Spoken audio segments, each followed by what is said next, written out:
Good morning and welcome to an all-new TigerCast News. I'm Austin Collins. And I'm Nick Chang. An opening for a football head coaching spot at Woodcreek High School has one teacher leaving RHS for the position next year. We go to Zach's seminar for the story.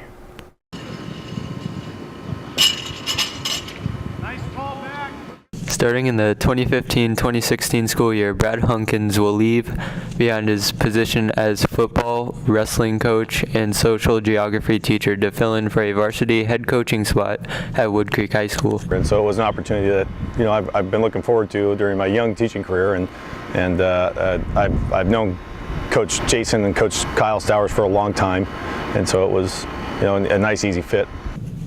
The position opened when one of the two head coaches at Woodcreek, Jason Stowers, announced he was stepping down, and the remaining coach, Kyle Stowers, contacted Hunkins with the offer. Coach Kyle Stowers approached me about a week, I guess now 2 weeks ago, and told me that his brother Jason was going to step down. Coaching isn't all he's leaving for. Stowers' departure also opened a position for Hunkins at Woodcreek to teach social studies.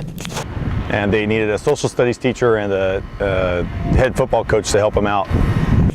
As of now, it's still undecided who will replace Hunkins in his coaching and teaching positions at RHS. Up to me, the teaching position will be filled by our administration, and all of my coaching positions will be filled by our athletic director. And he leaves behind student athletes who are thankful to be coached by him. Leaving, but I understand he's going for a good career opportunity. I'm happy for him. I just wish he could stay because I really like him as a coach. Hunkins was only at RHS for 2 years, but his presence will still be missed by the students and staff. This year, Roseville High School will be having some changes to the annual Lip Dub. Since 2012, the Lip Dub was held on campus, but this year the majority of the Lip Dub will be held off campus and instead around the city. The location is the biggest thing. Obviously, we're going to be doing part of it outside of school, which is more of a, this is Roseville, not just this is our high school, we do it for our high school, we do it for our city. Outside of that, we're trying to get less people, so it's less focus on multiple people jumping in, just because then it shows we get more of one shot and not like quick shot of the 600s, quick shot of the 500s, quick shot of the 900s. It's kind of, we're going to try to flow the whole thing together. The school-wide filming of the Lip Dub, where the entire student body is showcased, will be held on May 15th. Now over to Austin Daly for sports.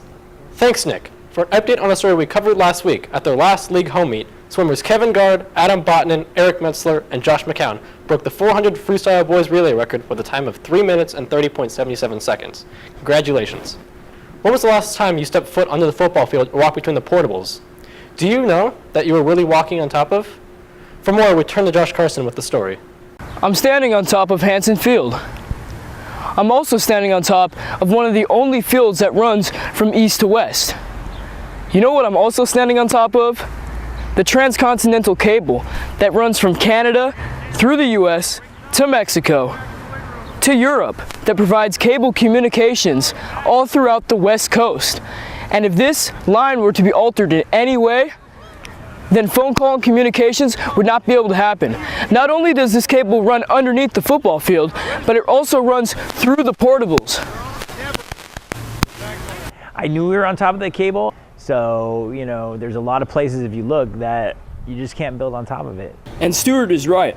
The cable is located in areas that aren't built on top of with unmovable structures yet, such as the football field and in between the portables. The fact is, though, many students don't even know about the cable's existence, one that they walk on top of every day. Did you know that you were playing on top of an transcontinental cable that runs from Canada to Mexico and provides communication for the entire West? No, I did not know that.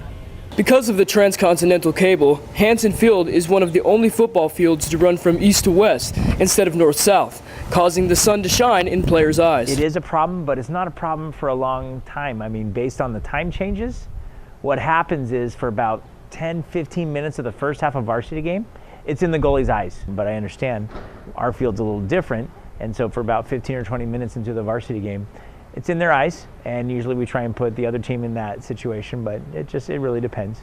Yeah, I mean, to some people it might have a big effect, like to receivers, but I mean, when I was at JV, I played quarterback, so it wasn't like that big of a deal to me. For the foreseeable future, athletes will still have to battle the sun.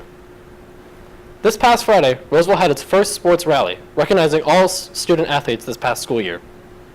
The rally acknowledged Athletes of the Month, seniors going off to college for sports, 3 sport athletes, all league athletes, and the unveiling of 3 new banners.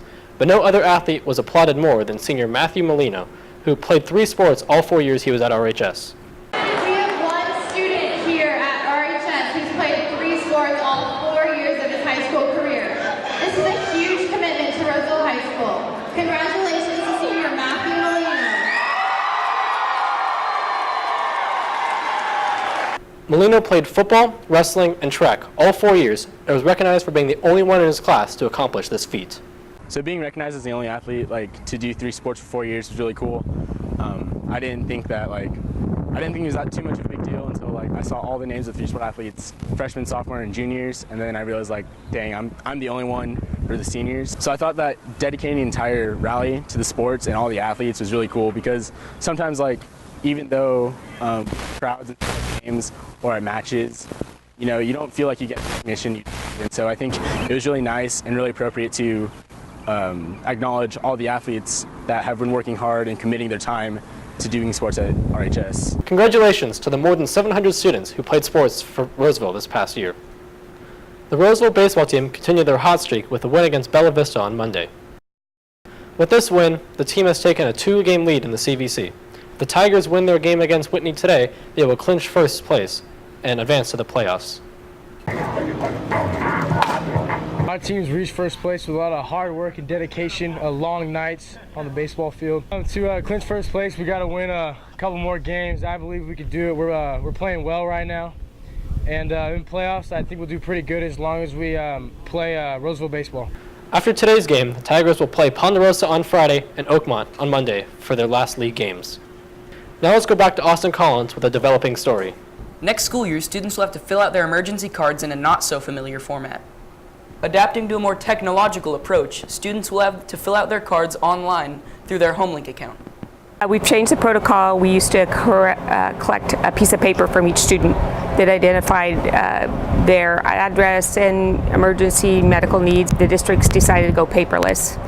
And so we're using an already existing component, the HomeLink account, to have families go in and verify their information, and that will provide us the information we would have collected on paper, but it will be in the computer. Tigers, remember that if you don't fill out your emergency cards for the next school year, you will not receive your schedule.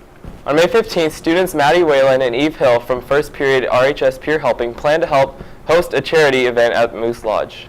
The charity is centered towards benefiting homeless families. Tickets for the event will be $10 at the door. We talked to Eve about more on the event. Me and Maddie Whalen are throwing an event called Come As You Are. Well, it's like a party. It's themed like Come As You Are, just wear whatever makes you you. And it's basically a charity event, dinner party that's gonna provide all the proceeds are going to a charity that helps homeless families. The RHS guitar class and a separate DJ will be providing music. For more info, talk to Maddie Whalen or Eve Hill. That's it for us today on TigerCast News. And remember, we're always on at eithertigernews.com. See you next time.